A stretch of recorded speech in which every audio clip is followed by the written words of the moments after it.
Dear brothers and sisters, I welcome you to this Sunday's reflection. Probably each one of us has had moments of waiting, moments of expectation. Waiting can be very anxious at times.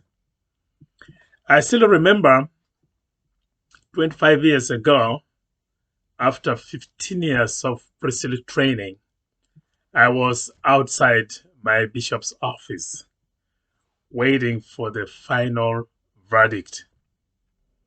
Would I be ordained a priest or would I not? That time of waiting outside bishop's office seemed like eternity to me. It is an indescribable feeling. And you know, all your faults, all your weaknesses, all your failures, all your sins, they come to the front. It makes me really understand what David said in Psalm 50. My sin is always before me. And I'm sure many of us also have had a similar time of waiting, a similar experience of waiting. Maybe you have done tests, medical tests, and you're waiting for the diagnosis.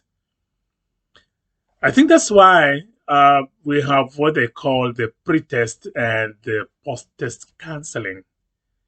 Because the moment before you receive the results is a very anxious time. And also after you receive the results, you still need to be grounded into the reality that you have entered into.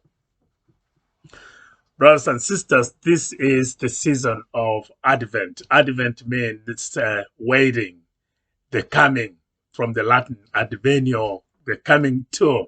It's a time of expectation, the time of waiting for who? For Jesus Christ at Christmas in particular. But he has already come. He came in history 2,000 years ago. He is here. Christ is here, present with us. And he will come again in glory. Remember, God fulfills his promises. God always fulfills his promises. In the first reading we hear, behold, the days are coming when I will fulfill my promise. God has done it. He is doing it. And will do it again. And Jesus warns us that in these in-between times, these are anxious times. He says there will be suffering. He says there will be fear. Our times now are characterized by lots of injustices, poverty, oppression. The powers, as Jesus Christ says in the gospel, are shaken. This is a diagnosis of our times, but it doesn't leave us in that despair. It gives us hope. Jesus says, you will see the Son of Man coming with power and great glory. And this indeed is a warning to all structures of evil. It's a warning to all structures of sin. Be warned, structures of injustice. You will be defeated and defeated decisively. What then is our role? What's our purpose? He says our posture should be, we should stand erect, raise your heads, watch and pray. Redemption is at hand. It reminds me of that great song in Serafina.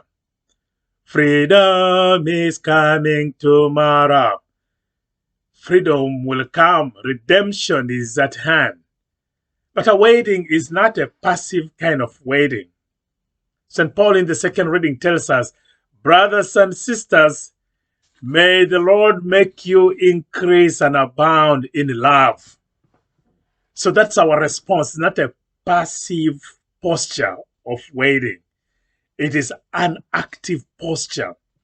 He says we need to increase, we need to abound in love for one another and for all. And so, dear brothers and sisters, as we prepare for this great time of Christmas, as well in this season of Advent, we need to have a clear outlook on the things that really matter in our lives. And we need to pursue them relentlessly. In our moral and spiritually depraved and degenerate world, there are plenty of false man-made attractions, especially perpetuated by the media, that somehow overthrow what we truly need in our lives and what we truly need for our salvation. This insatiable appetite that we have for more and more and more in our lives is but a manifestation of that deeper desire, spiritual desire, that can only be satisfied by the true Messiah. It's only in Him that we can truly have a perspective in this world. Christ has come, Christ is here with us, and Christ will come again in glory. I wish all of you a very fruitful, spirit-filled, loving time of preparation for the coming of the Son of Man.